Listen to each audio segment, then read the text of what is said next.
For all things outdoors, listen to the father of two, the Jesus-loving TV show hosting hairy, true-blood American redneck, Ben Cole. And listen to the outdoor filming, chef cooking, chocolate milk drinking, John Weismuller. And we are Rooted Podcast. Have you ever wanted some high-end products out in the woods? Look no further than our friends at R.W. Coolidge. They make duck straps, they make bags, they make gun cases. Whether you want canvas or leather, they got you covered. So for this hunting season, check out R.W. Coolidge for all of your needs. Johnny boy, we're back. We're going to talk about ducks and flyways, Arkansas duck hunting that I did, about a week ago. And, we just got off the episode of wolf reintroduction. So now let's talk about their prey, from predator to prey. Let's talk about it. Yeah, man, duck hunting can be a really fun time. If the weather up north is good, right, and there's not a drought going on, the flyways can be on fire. But here recently, we've kind of haven't seen that too much down south with higher temps up north and droughts going on. The duck movement has been a little slower than people like it to be. Yeah. So I went and hunted Mississippi Delta about 3-4 weeks ago, and the most beautiful stand of flooded timber I've ever seen. Not a duck, man. And it's not because the land isn't good. It's not because the hole was shut out. It was all perfect. The fact is the ducks just weren't here yet. And I don't even know if they still are here yet. We had a pretty decent hunt there in Arkansas, but I'm not convinced that the migration has truly commenced just yet. So what do you say to people that say, like, maybe the flyway's changing? I mean, is there any truth to that? I think, us duck hunters can be a little superstitious at times. I think that, if the flyway's changing, then we wouldn't be shooting an 8-man limit of specs in Arkansas. Right? And there wouldn't be 4 flyways. I don't necessarily know because I'm not a biologist, but I don't know that it is. I think we just have patterns, like migration patterns that are the same as that coincide with the weather patterns. Not every year are we going to get a ton of rain. Not every year is it going to be super cold winter. We may have a super cold February and March, but December, January is not cold at all. I think that the duck migration is solely dependent on the weather. Now, will they still migrate south? Yes, they will. They will still eventually make their way to Mexico, but if they don't have to leave, they're not going to. So you talk about your spec hunt there for just a second. Mm-hmm. Let's kind of back up. I know you had a duck hunt a day or two before that. How was the duck hunt? I mean, I know y'all killed some, but it wasn't like just a banger of a hunt, right? Yeah, so it was not a barn burner. We were with Burrus Bros Outfitters there in Arkansas, and let me tell you something. Those dudes are phenomenal. They have some of the best ground in the state. They have the 3 guides that I hunted with. Man, they were top shelf, top tier dudes. Phenomenal. I've known Hunter's dad for a long time, Mr. Blake. Known him for years and years, and have a lot of respect for him. But they're one of those folks that have the really good ground, and we shot 14 ducks, but they were still a lot of stale ducks flying around too. We were hunting a buckbrush hole, and man, there was a pile of ducks that finished that we ended up shooting into. When I say a pile of ducks at this time of the year, I don't mean like 150, 200, 300. I'm talking like groups of 10, 5 and 10. That's what we got right now. That's what the migration has given us on that trip. That's what the good Lord has provided for us, was small groups, which is a lot of fun. We had shovelers, we had gadwall, teal, a few divers, and buddy, I tell you what, to be as stale as those ducks were, it was pretty amazing to sit there and watch these birds pile into our decoy spread. And all we were doing was running traffic. The farm where it sits is right in between, or right next to the river. So all we're doing is running traffic off the river in that bottom. So, it's a perfect location. They've done it right. See, that's the thing, and I want to really preach this to the guys that are going out and doing guided hunts. The guide can only do so much. You can have the best land, you can have the best equipment, you can have the water, you can have all that stuff. But if it's 50 degrees in Wyoming, 50 degrees in Canada, guess what? They're not coming until it freezes. It has to freeze and the food has to go away for them to truly, truly migrate. I mean, right now, I looked at a study the other day that said that majority of our geese are sitting in northern Illinois to northern Missouri and a little bit west. That's where our birds are sitting right now. And some in Oklahoma.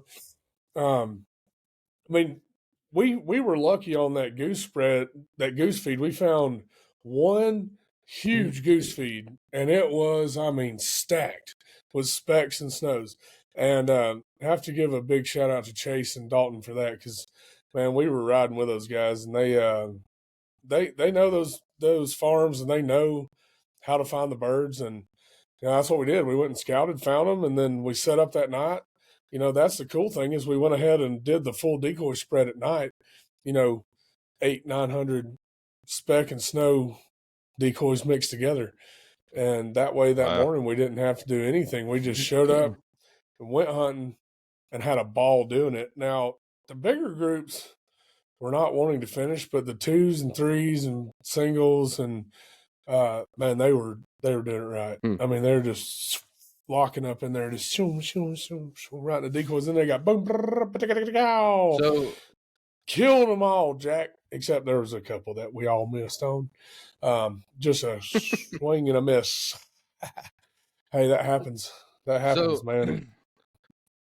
So let me ask you something here. Whenever you're talking about the geese finishing, I've always kind of wondered that, like, so why is it that is it that big groups don't really finish as often as groups of your 2s, your 5s, your 8s? Is that just because you only have to convince 2 or 5 versus convince thousands? I mean, is it just that, or is it a little more in depth? Well, it's a little bit more. It can be that, but it's a little bit more in depth because you got to think of how many eyeballs are looking down on you. And it depends on if there's a feed close by. Like for instance, for us, there was a huge spin in a feed literally the next field over. So a lot of those birds were going to that. You can't compete with that. I mean, you're not going to. You're never going to compete with a huge spin of snows and specks. You're just not ever going to truly compete with that. So, but now these specks were going back and forth. So the cool thing is we had a big body of water behind us, and that was their loafing area where they go and sit on the water, get something to drink, and then come to feed, yada, yada. So we were sitting in a dry bean field where they were coming to feed. And, there was several juveniles in there, but there were also several full-blown barbellies in there too, which make me excited, John. I love barbellies because they eat really well. They're delicious. They're like the sandhill cranes, man. So good. Yee. Delicious. But yeah, so that's to answer your question. Circle back to the question now that I've, danced around in a figure eight there. To answer your question, it is harder to land the bigger groups because they have so many eyeballs. They can see so well, especially in a weary snow goose, man. If you're not on the lessers, or when I say lessers, I mean like the Rossies and stuff like that, and juveniles, or hunting them in Canada, it can be tough to decoy snow geese, because when you think about it, if they're traveling in a flock of 1,000 or more, that's a lot of eyeballs. Oh yeah. that are looking. And I mean, the spread has to be right. Everything has to be perfect. You know, they can't see these little pieball faces here. So, you know, I mean, there's a lot of factors you got to, Mm. and filming it too, Otherwise, man. it's You know, over. filming a hunt like this adds a whole new dynamic to it that normally you don't have because you have the glass lens that can also throw a reflection on it, or you know that little shimmer. So you have to be really cautious when you're filming these birds to do it in a manner that you don't flare them. So it's not like, oh wow, what was that? You just blinded me with that lens, you know, or whatever. They see something flash down there at the in the decoys because they know that's not correct. Right. Yep. That makes sense. Yeah. Because I mean, you know, I've only been snow goose hunting once, and it was kind of the same ordeal. You know, you got your bigger groups that would always go to the live birds, and then you know, whenever groups of like 10 or less, we could usually work them.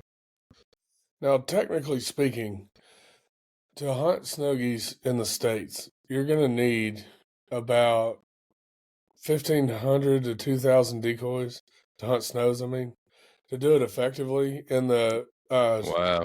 in the spring, in February, to do that conservation season. But now, see, when you go up towards Canada, you can grab those full body SX decoys. You only need about 200 of them. That's the difference. That's the difference in them seeing Really? the spreads. Yeah, man. I don't know what it is. Like when they get to Canada, they're just like, oh, it's a free for all. But in the States, you know, they've seen everything, every single type of spread known to man in the States. Mm-hmm. So, you know, it's, I don't know, man. It's kind of crazy, but when the way they do it when they get to Canada, it's just unbelievable. But yeah, dude, SX decoys, man, they have some phenomenal gear there. Their full bodies look really, really, really real. They're very realistic. It brings them into spread. So, whenever do you like full body decoys versus like the sock? It depends. You know, yes. Do I prefer the full body? Absolutely.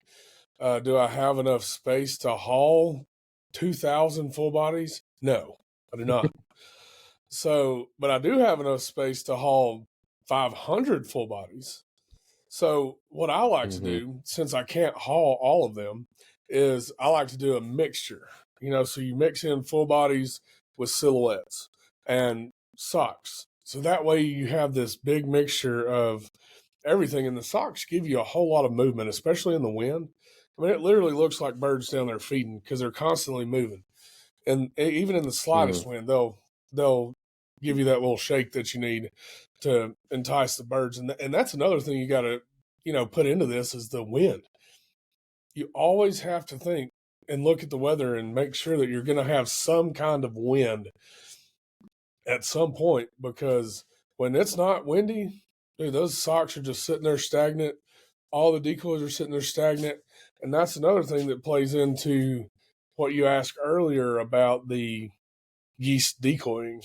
That is a big deal when it comes to that is the wind. So that's why I like socks. They flow in the wind very easily. You can hide in them actually. So the full bodies are kind of harder to hide in.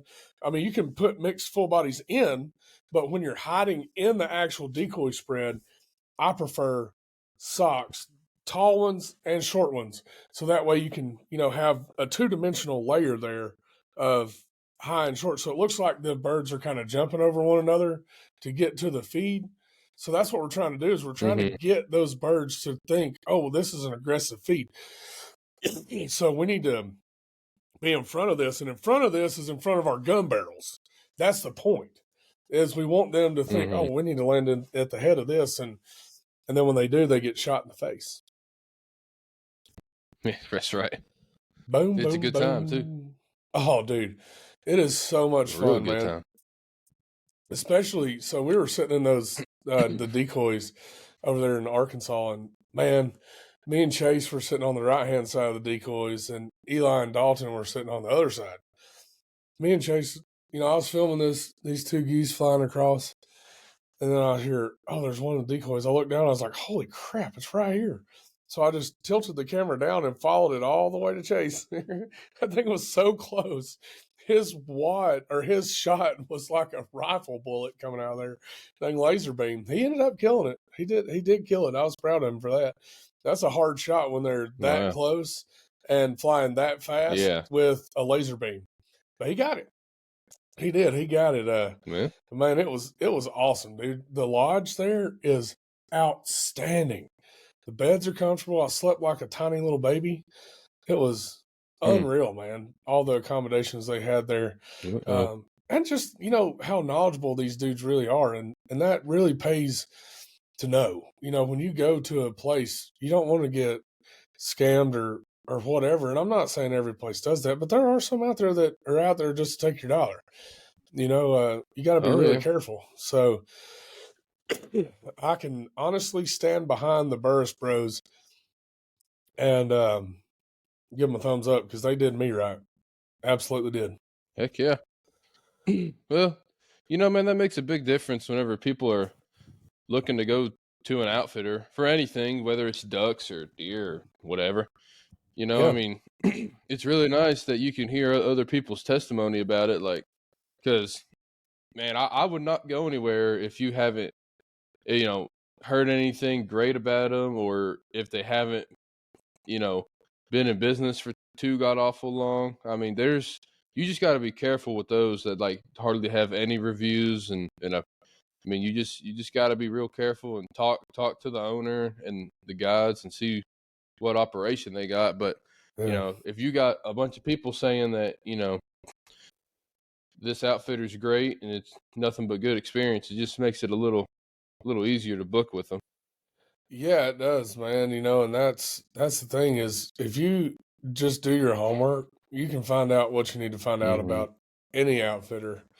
Because the ones that have Easily are truly doing what they're supposed to do and doing it right, you can tell they have a good reputation. Oh yeah, absolutely. I mean, it really doesn't take long to kind of see through the cracks of some people, but some people are really good at BSing. So you just gotta be careful out there. So let's I want to talk about these flyways for just a little bit. You got it. We kind of mentioned it earlier. I'm gonna pull up a map here. Cool. Of these flyways. Let's do it. So show me the flyways. I know. Hopefully it pulls up here. So the bottom line, right, is you've got 4 major flyways, right? That's correct. The Pacific, Central, Mississippi, and the Atlantic. Okay? Yes. So that's the bottom line to the bottom line. So right now, this is what I'm want to kind of touch on here. Like, so if you look at some maps, they break it off by state. Like, so they'll say that Tennessee, right, is in the some say the Atlantic Flyway, some say the Mississippi. I would say more Mississippi, right, on the western Tennessee part, obviously. I would say it kind of splits us in half. Right. So I guess my thing is like,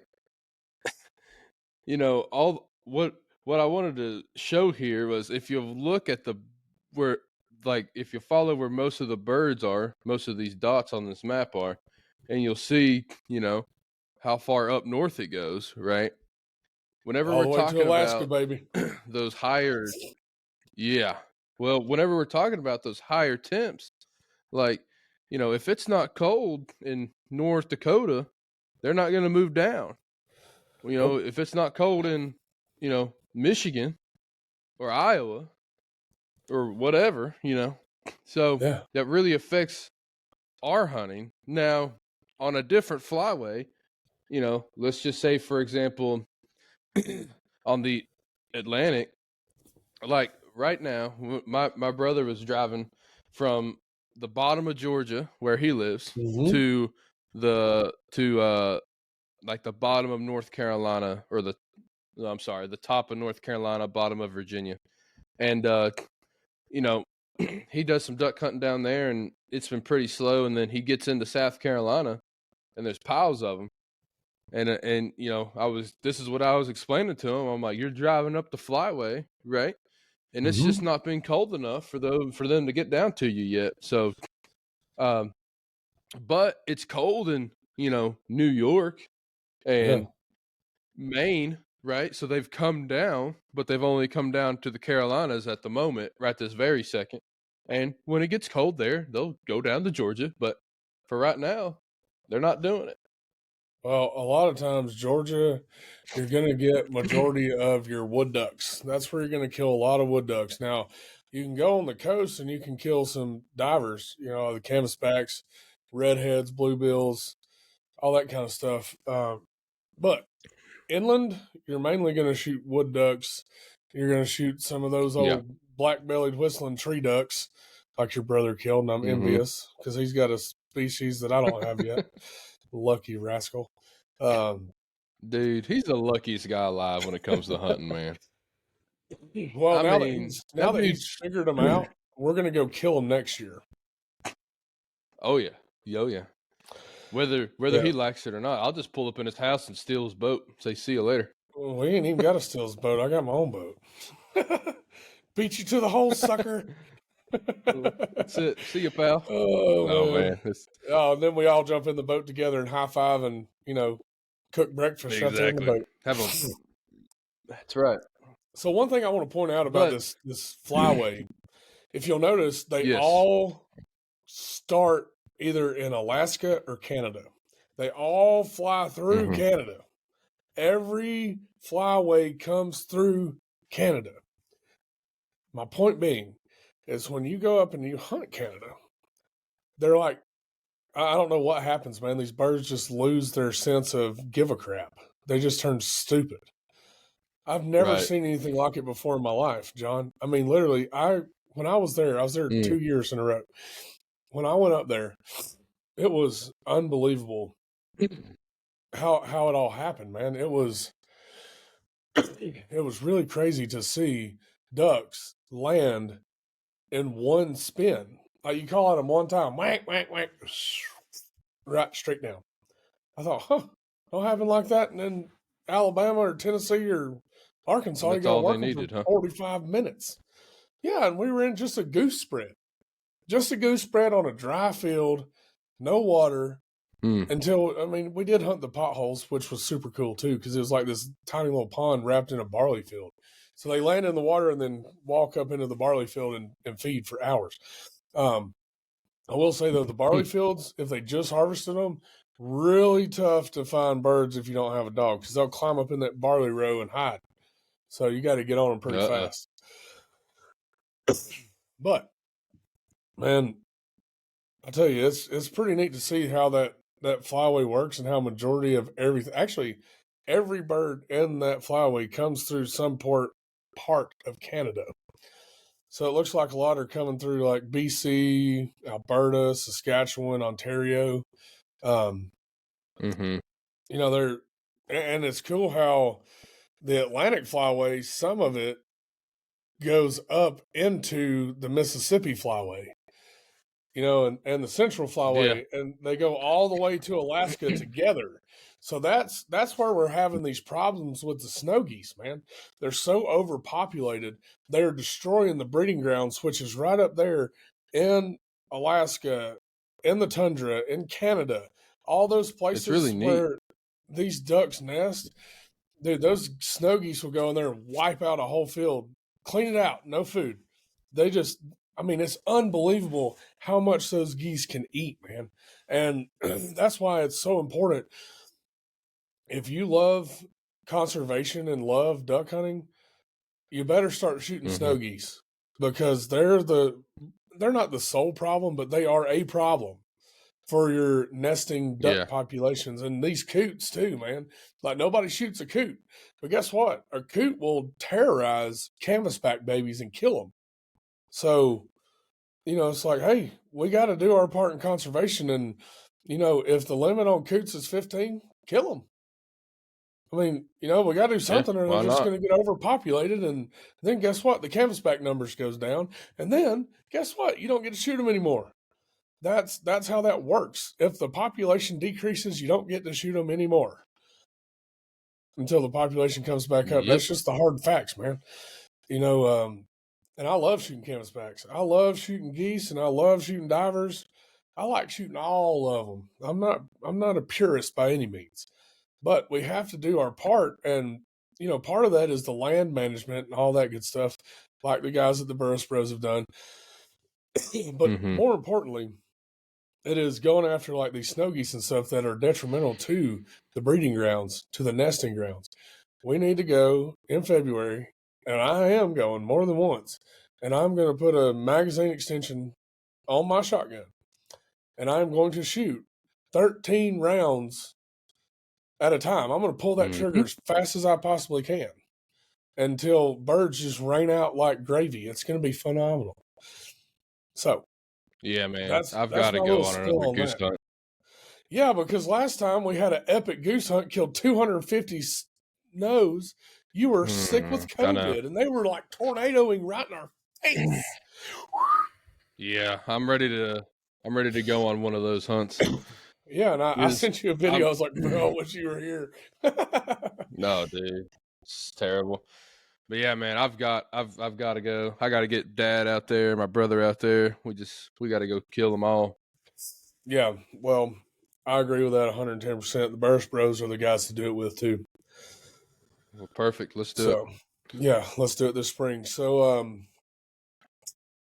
the drought, man, we have had one heck of a drought this year.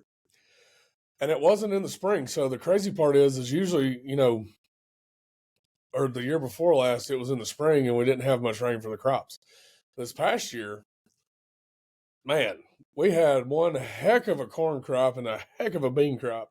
And then it just quit raining. I mean, it quit Yep. and we didn't see rain for weeks. Well, guess what? That hurts the Yeah. Mississippi River. That hurts all your major flyway rivers, the Ohio, all of them. The Illinois River, it hurts every single one of your majority flyway rivers. Because when that gets so low, it's really hard to navigate it first and foremost. But then you see the reason why it really hurts is because the backwater doesn't come out and flood that timber and flood all this extra food source for these ducks. So you have to have that river to flood a lot of this stuff. And that's what these ducks are counting on. So, when they go into a rice field that's been pumped and they eat all of it, well, where do they go next? If there's no water, they're not going to be in the timber. So that's why this drought has really hurt us, is because there's not enough water, in the areas that it normally is just based on the river levels. Okay, so you're saying, bottom line, like ducks need water, right? Obviously, and you know, low water, not ideal at all, because then it hurts where the ducks can be, and then it hurts your food, which in turn, Yep. Yep. Yeah, that's hurts the exactly right. ducks. Now, not everywhere are you going to shoot ducks on water. That's really more of a southeast thing. The flooded fields are more Arkansas, Mississippi, Missouri, that kind of stuff. When you get further Louisiana. west, yeah, Louisiana, the further Mm-hmm. west you go, the more potholes you hunt and dry fields that you hunt.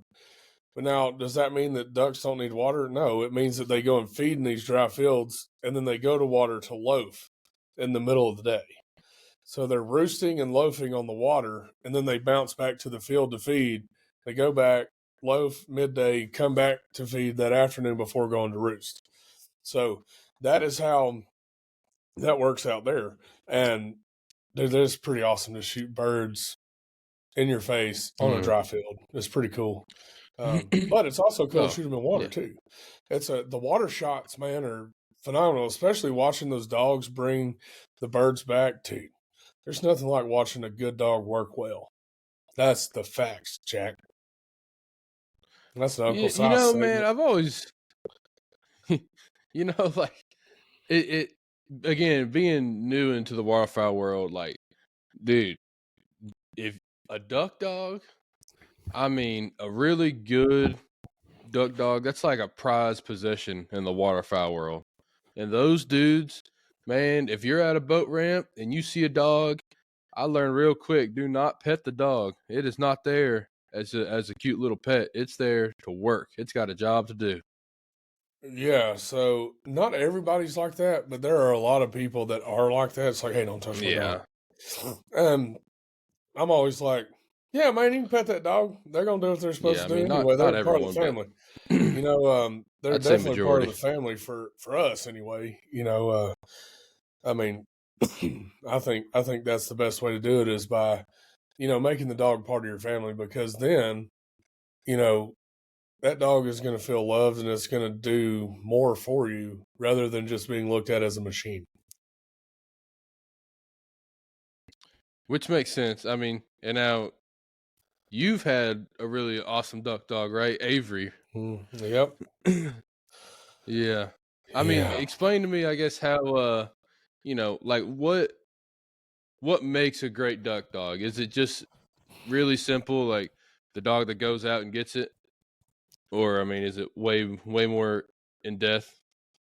Well, there's two different kinds of duck dogs, right? There's a meat and potatoes dog, which is what Avery was, and like a field champion. Avery was never a field champion. She would go get a duck, bring it back, and not break. She would sit right beside me, would stay, would listen to everything that I said, right? She'd never won a championship. She'd never done any of that kind of stuff. So that to me is more of the dog that I like is the one that just does what I tell him to. And the thing is Mm-hmm. I trained her myself from a wee little puppy in college, and we still got her today. She's a wonderful little buggy, and I wish I didn't have to. I wish I could have bred her before, she had to get cut, so that way I could have a puppy off of her. That would be phenomenal. Because Mm-hmm. man, she's a 1 in a million kind of dog. I mean, a 1 in a million. I don't know if I'll ever have another dog like Avery. I don't know that I will, John. I mean, she was that kind of dog, man. Just Mm-hmm. phenomenal, well minded. She broke one time a year in dove season because she got so excited she couldn't stand herself. And that was it. The rest of the time, man, she was picking up birds that I didn't even know were there. Like she'd go just missing in the bushes, and then I'm like, hey, get back here. She'd come back with a duck in her mouth. I was like, huh, all right, cool. It's just, Neato. man, it's little things like that that really make the difference in the duck dog is being able to control it, number one. Because if there's one thing I cannot stand, it's a dog that breaks continuously and flares birds and all that kind of stuff. It's like out in the decoys or past the decoys before you can even pull up your gun to shoot. Well, guess what? That just ruined your shot because I don't like to shoot when the dog is in the decoys. So probably not going to shoot. Yeah. And I do that out of respect for the guides too. I mean that's their dogs. And I'm not saying their dogs break. I'm talking about shooting over a dog in the decoys. That's what I'm talking about. I'm not saying that the Mm-hmm. the guides' dogs broke. All I'm talking on right there is shooting over somebody's dog in the decoy spread. I try my best not to do that. So that's kind of a rule of thumb that Yeah, you I always mean, need to know is don't yeah, shoot over the guide's dogs while it's in the decoys. Not a good idea. no. Yep. And that's with any bird hunting, man. I mean, if you're upland bird hunting, it's the same thing. Like, yeah, just stay away from shooting over the dog. It's just Yeah. best Just bet. just don't shoot the dog, man. With that said, so I think that's really. I think I asked you everything I wanted to. I mean, we talked about Yeah. your Arkansas hunt, right? We Yep. talked about your eight-man spec limit, which was awesome. Right? We jumped on the flyways and talked about the drought and the temperatures and Mm-hmm. things of that. So, man, I just hopefully it gets cold up north and the birds come down here and we have a great rest of our duck season. I think we're at a good point to wrap it up, folks. Thank you for tuning in. And remember, we have a new merch shop. Go to rootedtelevision.com, click on shop, and it will take you for everything Rooted Television, Rooted Podcast. You can buy all your merch from there. And don't forget to go and like, subscribe, follow all of our socials. We're on Instagram, Facebook, TikTok, all of it. YouTube. Go follow us. Thank you so much. And Redneck out. See y'all. Have a great rest of your duck season. For all things Rooted Podcast and Rooted Television, and I mean hats, shirts, hoodies, and other merch, check out our friends at CH Lone Star Pro and the link that is in our description.